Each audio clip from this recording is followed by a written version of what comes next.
The following is a special presentation of Tony Curry Radio. Keep your mission on your mind and your mind on your mission. This is Mission Minded with Michael Coleman. Tony Curry Radio Network. It is TKR along with Michael Coleman. He is the Heart of Alabama Food Bank CEO and does fantastic work. We do a show called Mission Minded. Keep in mind your mission, mission your mind. It's a business show that we continue to expand out, and it's like the old tree. You know, the branches go out. We continue to have new and interesting ideas. We're always looking for new stuff. Info at TonyCurryRadio.net, info at TonyCurryRadio.net. We always get emails every single week. We have a couple emails to get into. And you wanted to get into how to say no. Now, are you saying no in business, in relationships, in life, or everything? It can apply to everything, but usually, and the reason I love this topic is because it's something that I'm plagued with. I have a particular daughter. Actually, both my daughters are plagued with the same thing, and I can recognize it, but I'm still very guilty of it. And some of the times I just don't count the consequences, but the inability to say no to things can really chip away. It can have some serious consequences. It could chip away at your mental health. It could chip away just with your stress level, all those kind of things. And so really, for me, I wanted to look, I was reading this article about it, but I wanted to look at myself, why is it that for me personally, instead of just going and reading, why did different people do it? Why do I have such a struggle with telling people no? And when you're in the I got into the nonprofit space because I really genuinely want to help people. So my brain is kind of fixated on, hey, if I have an ability to do something, I want to help. The truth of the matter is, though, and I think it goes back to a biblical principle. When Apostle Paul's writing, and he says, our Lord said, it's more blessed to give than to receive. So when you think about that, there is a blessing, a feeling, all that, however you want to define it, that comes with giving of yourself. And the reason that's so important is because it feels good. Now, and so some people will go, well, can doing something for somebody ever truly be altruistic, or ultimately are we doing it to get that blessing or that feeling? Probably a little bit of both. Well, I think God sorted it that way so that when you do give of yourself and you do impact even somebody's life, even on a small level, that there is something special and unique that comes back your way. So the pain is, hey, I'm making a sacrifice, but I'm getting something back for it. Now, if we describe it as a temporary dopamine rush or whatever, I'm not sitting around going, man, I got to go figure out how to help somebody. So I really need a shot of dopamine in my, Yeah, well, you know when they have to do that, because by that time, if you don't mind me interjecting, by that time, everyone knows you're the person that will do whatever it takes. That's right. And my mom, this is a great topic. My mom was the same way when she was in her mid 70s. She came up to me, and this was just that she was on the cusp of Alzheimer's. She hadn't gotten there yet, and she'd been dumped on so many times. She always said yes. She always picked up somebody. She was always making a casserole dinner. But she would do things when she wasn't asked to do things. If someone down the street broke a leg, she'd be the first one to put together, a group of people in the neighborhood to make dinners. She would do things even when she wasn't asked to do things.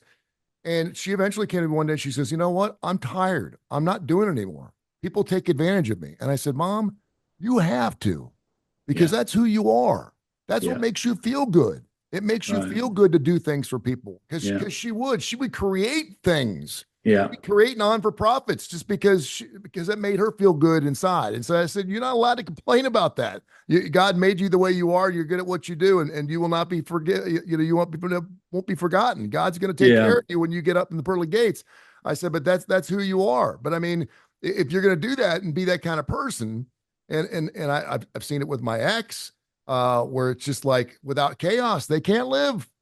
There's constantly something's got to be going on. And like you said, if you develop a reputation, it's like in church or in civic clubs, 20% of the people are going to do 80% of the work. Yep. And it's because once you figure out somebody's good and reliable and dependable and is not going to push back and fuss, then you tend to gravitate towards them for everything and they just keep taking it on like a pack mule. Well, one of the things that for me is I struggle with saying no because not at least I don't think it's primarily because of me. I have a desire that I want to help, but I become blind to my scheduling, my own mental health needs, all those kind of things. And so these were just a couple of points to think about for those in the audience who, and I know there's so many of us who struggle to say that. So part of it can just be starting with changing the context. So you're like, instead of that thought of telling somebody no, disappointing them, turning a need away, all that kind of stuff. And then we become riddled with guilt. Oh, I could probably do it if I shifted some things away. Is starting from a point of what you're going to say yes to. And so you kind of build your calendar out, like you set the priorities in your life. So it may be that I say, hey, I've got, instead of saying yes to everything, I'm going to say yes to my civic club. I'm going to say yes to my church, but I'm not going to say yes to any other request, like to travel or to speak or whatever it is. And I'm just going to draw that because I'm going to give that time. I'm not going to overwhelm my schedule, which really kind of rolls into another point, which is instead of always wanting the new dopamine hit or the new help, the new blessing, whatever it is, we need to take some time and realize if you're saying yes to a lot of things, you're making a difference. Sometimes it's just very small, but you're making a difference or you're making an impact in somebody's life. And I think sometimes it's very healthy. We don't want to pat ourselves on the back. We're afraid of becoming prideful, and I think all that's good. But I think sometimes we need to take some time to appreciate the fact that we are making ourselves available and that with some people we're doing things and we've changed people's lives. And just to kind of rest in that for a little bit to say, that feels good. I don't have to jump on to the next thing and to jam my calendar up, but that's good for my mental health to not go on to the next thing and just to say, hey, I feel good today. I made a difference in somebody's life. I can wear that for a couple of days. And instead of just skipping over it and minimizing it like, well, that's what I'm supposed to do. I'm supposed to help people. I feel guilty about feeling good about it. I don't want to get prideful. All that. No, I think that's very healthy to go, yes, I've done something good and I feel good about doing it. Does it depend on who you're saying no to? It can. And that's what I'm saying. This is where everybody's got to figure that out for themselves. So you could already look in your life and you could say, there are particular people or particular organizations who do not care about your mental health and will continue to come to you over and over and over. So the whole thing is, how do I draw a boundary? And lots of times it's good not to wait until you're asked. If you know people are coming to you and you're like, hey, I got to draw a line. And so, hey, I'm not going to wait till they come and ask again. I'm going to go ahead and set that line up and say, hey, you and I are friends, or I love this organization, whatever it is. But I'm having to cut back on my schedule. So I'm just understand in advance that here are my priorities. So if you give me a request that fits within those priorities, there's a possibility, there's a better chance that I will say yes. Yep. If you ask me for something, even though I might have the ability to do it, I'm very likely going to tell you no because I'm prioritizing these things. See, and that comes across as, oh, he's taking charge of his schedule, his mental health, all those kind of things. and you're saying no to them. You're already letting people know. And so if they come back and go, hey, can you do this? And you go, no, I'm sorry, I just can't do it. But and it makes it easier because you've already set the tone of, hey, prepare for some no's, they're coming. So if you ask me something outside of the boundaries I've set, then I'm very likely to say no to you. You said the word boundaries. He is Michael Coleman, CEO of the Heart of Alabama Food Bank. This is called Mission Mind, another show called Bite by Bite. We do right after this on Tony Curry Radio. You can hear all these shows wherever you get your favorite podcast. Boundaries. Everyone talks about setting boundaries. And I've heard that word more and more and more as I've gotten older, setting boundaries. What I find really helpful is I've always, whether it's the Ronald McDonald House or the Jimmy Hill Mission or the Heart of Alabama Food Bank or whatever, I want to help out. I want to do whatever. If they ask, I'm certainly going to do that. But I also find myself, and I've been told as one of the boundaries, you can say yes, but you don't have to say yes to all of it. That's right. And I did something for the Heart Gallery, which is a great organization, fosters kids in the great state of Alabama. And I've done things for them in the past. They pulled me up and they're like, hey, listen, we got this thing. And what turned into me emceeing an evening of about 3 hours turned into, I need you here at noon. We're going to go through a dry run. And then we're going to do the silent auction and I said, whoa, hold on a sec. You went from having me from 7 till 9 o'clock at night on a Saturday night now to noon to midnight. I said, it's not going to happen. Yeah. And I said, I'm more than happy to help, but I can't give you. And you can use your family as an excuse. You can use, I can't be on my feet for 12 hours, whatever it is. Yeah. But people will take advantage of you. I mean, they will. And That's right. I also know from a non-for-profit standpoint, for like Heart Gallery or something like that they have a difficult time. But they have board members, they have people that are getting paid to do what they do. And I'm happy to help out. But yeah, so you could say yes, maybe with a wink and a nod and say, yeah, I'll be there. I'll make an appearance for a couple hours, but then, I'm going to be on my way. And then if you end up staying and you're having a good time, then you look like the guy. You look like the man because you're actually putting the time in. And sometimes people, when they're asked questions, which is another important point here, sometimes they're asked and they're like, well, I don't know where exactly this fits. Maybe there's some ambiguity there where I don't know whether to say yes to. I said, I'm going to say this. Does it fit into this? And so there's no trick that's like, they tell you never go to the grocery store on an empty stomach. Yeah. And it's psychological, but it's very true because you're like, oh yeah, I want that. But you go full. So you don't look at everything in this, oh, I got to have this, especially with junk and sweets and all that.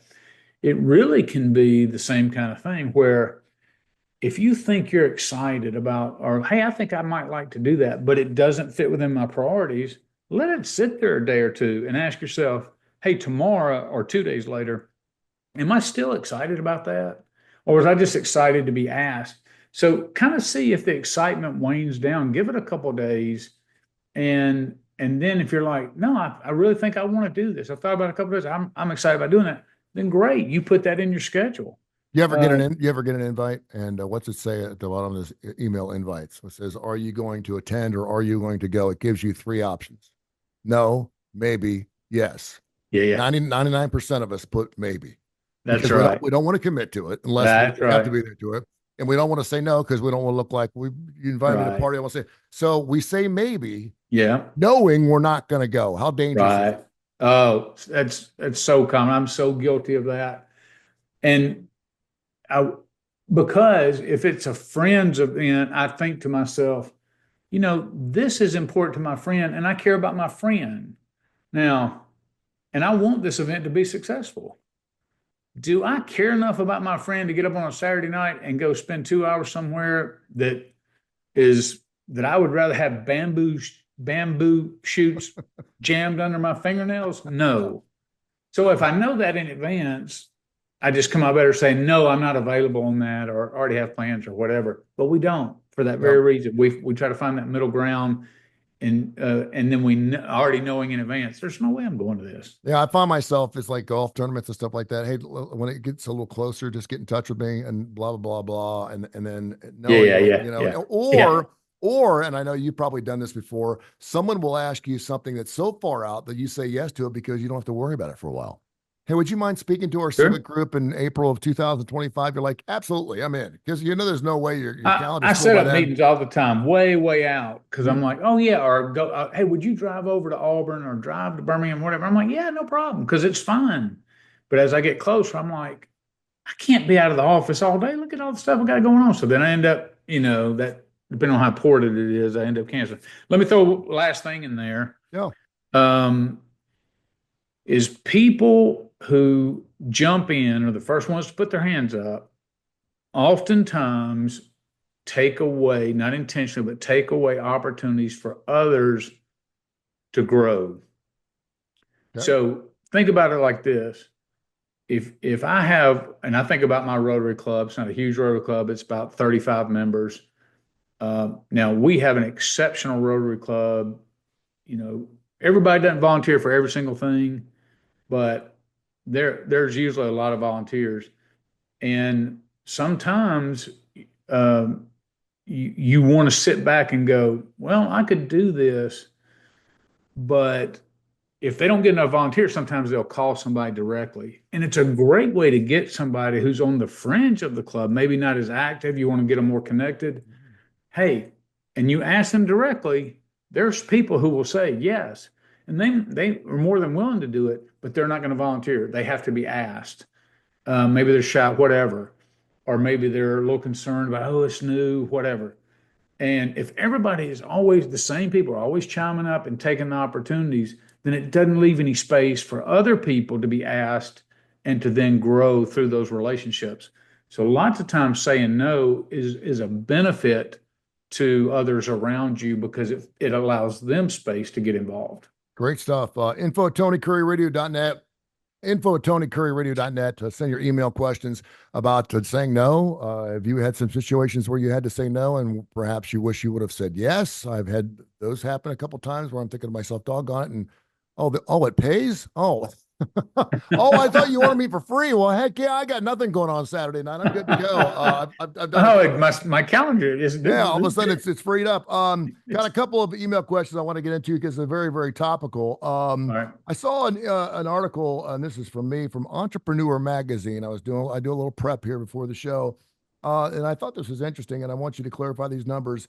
That 90% of the buying public likes to use credit card, but 30% of small businesses still don't accept credit cards. And that came out this morning. 30% of small businesses don't accept credit cards. That's a huge nut. And basically the whole article says customers have a favorite payment method, but 30% of businesses don't accept it. Are you driving business away? I find myself not wanting to go to businesses that don't accept cash, because I still think cash is king and I can keep track of my cash. I like to budget cash. I like to have cash in my pocket. It seems like every time I use my debit card, I have to go back and check my account. I was at a ball game the other day. I'm not going to mention where it was, Bryant-Denny Stadium, and I got charged $53 for 2 lemonades. Yeah. Well, there ain't no way getting that money back. $53 I got charged for 2 lemonades. It showed up and I was like, 53, come on, because I used my debit card. But they don't take cash at Bryant-Denny Stadium. I hate that. Yeah. So can you just talk about a little bit about that? And I know now you can I just find that incredibly hard to believe. Now, having run a small shop, and here's one of the reasons I find it so incredibly hard to believe is because there's so many different ways. Now, maybe they're only saying credit cards and not, because you can do Venmo, you can do other PayPal, other things that aren't necessarily a credit card. I use Apple Pay, and of course it's tied to a credit card. Mm-hmm. But I'm just thinking, I'm sure there are, because I do occasionally would go into a small mom and pop shop, but it's usually the ones that I see are usually related to a business that's owned by older people and they never updated their processes. But for a new business to start out and not take a credit card, I find that incredibly hard to believe that you would launch a business in today's world without the willingness to either accept a credit card or some form of electronic payment. Now, the reason why some people didn't do that, like I do remember for years, you go in, you'd say, there's a minimum of $5. You see this at a gas station, minimum purchase required. And part of that is I learned as a business owner, all the credit cards that we would use, we would get this printout, and depending on the rewards they had and all that, they had certain fees connected to them. But on average, a credit card charges the business 4%. So what gas stations are saying is, look, if the margin in a particular product, $1 or $2, it's not worth the margin that I have to pay, or the expense that I give up. So you have to get a certain amount through the volume. I'll be able to recover my money or whatever. And that's kind of stuff that's all about. And it does have to be considered. Like sometimes if you go to, like, I renew my licenses online, my vehicle registrations, and they say things like, hey, there's going to be a 3% surcharge. And what they're doing is they're just recovering their fees. Yeah. We have it on a nonprofit that says, hey, you go to our website and they're going to make, let's say you're going to make $100 donation. And it says, are you willing to donate to cover the fees of this transaction? So they may say yes. And then the donation's actually $103.50. Well, we only get 100 of it. They get credit for the 103. But I'm just saying all that's some of the reasoning behind it, is why somebody wouldn't do it, is maybe they can't feel like they can cover it, or why it was done in the past. I just don't understand in today's time why anybody would try to start a business without a credit card. It just doesn't make sense. There's no doubt. Neil and Bessemer, and it's funny because Neil, I know exactly what Neil's talking about. Neil said there's a Wendy's down the street, and it's got to be this one right down for me on Morgan Road, because they were doing a bunch of construction that took about 6 months to do. It was killing all the businesses. There was a DQ across the street, a couple of gas stations, and they were adding a lane of traffic, and it killed everybody. And then as soon as the road opened up, everyone got fat and everyone got happy, but no one ever went to this Wendy's. And every time I looked over there, they actually put on their sign outside, Wendy's, yes, we're open. And I'm thinking to myself, that's not a good look. I don't like to see, yes, we're open, and I don't like to see under new management. Because if you're telling me a store is under new management, that means it's really sucked for a long period of time before that. And I don't know what new management is going to do to make that better. So if you think about putting a sign up under new management, don't do that. Because to me, as a consumer, as a customer, I think that means your business has probably been running really bad for a long period of time. That Wendy's down the street is closed. And now it just came out this morning. Wendy's has announced that they're closing 140 stores nationwide, but they're going to open 140 stores in different areas. In other words, they just picked out, it says Wendy's is closing 140 restaurants in the coming months. Bear with me here. In coming months, the fast food chain announced this week, but the company said it would open an equal number of new locations in areas it believes can generate better business for Wendy's. Yeah. And Neil was like, don't you have people in your organization that know where to open up restaurants? And in this particular case, they just went through an entire remodeling of this Wendy's, and I bet you they had maybe 3 customers, and then they're closing the place down. Yeah. I'm just wondering, someone should lose their job for that. How do you open up 140 locations of Wendy's? You close those because the location's not right. Don't you do your homework before you do that? Well, I will tell you what likely happens. So let me go back to your comment, because it's interesting, because I have a little bit different perspective on this. I totally get what you're saying, that if you say under new management, business has not been good. But let's say you have an established name, and I'm just going to say it's some sort of chain. Let's just say it's a Wendy's, and it says under new management. Well, the reason people haven't come in is because they know that particular place is crap. Either the service is bad, the food's bad, whatever it is.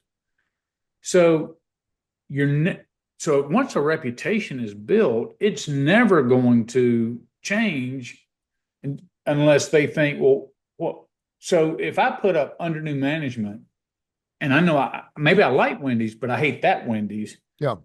Under new management might say, okay, I'm going to give it a chance. Okay. And go, you know what I'm saying? Yeah, and say, I get that. It better be good.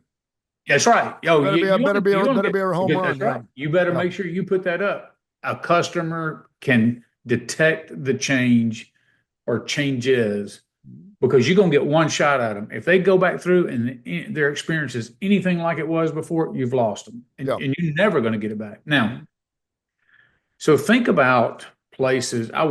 We had a function down in my hometown of Greenville, Alabama this morning. So for the podcast, I'm just coming back from Greenville.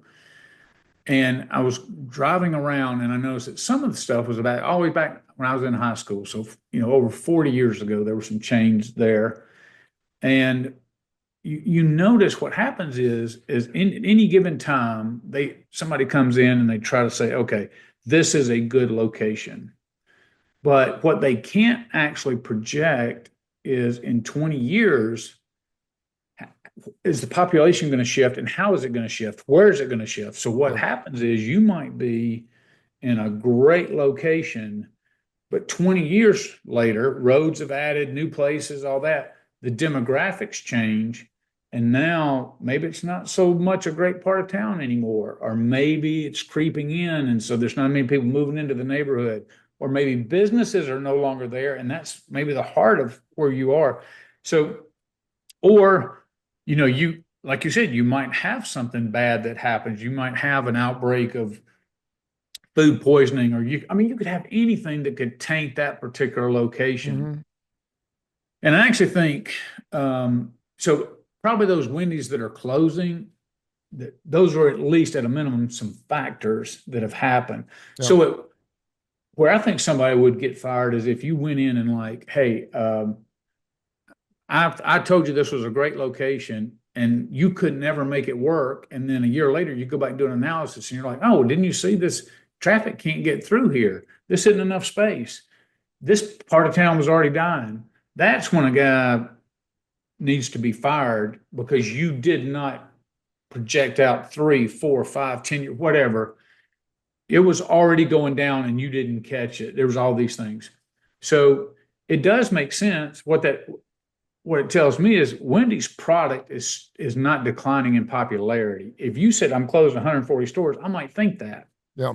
But what they're saying is we're closing 140 stores that because of demographic, neighborhood change, all those kind of things, they're not going to ever be profitable. So we're shutting those down. And then we're going to continue as neighborhoods grow up, as all that changes, we're going to continue to meet the demand because our product is still a popular one. Yeah. And I think that's probably what so it's not in any one person's fault that the other ones have failed. Some things are just outside of a business's control. You've been watching Mission Minded here, Heart of Alabama Food Bank's CEO, Michael Coleman, does fantastic work for us every single week here on the TKR app. The show airs at least 5 days a week, along with BBB, Bite by Bite, which is coming up here next, right here on Tony Curry Radio.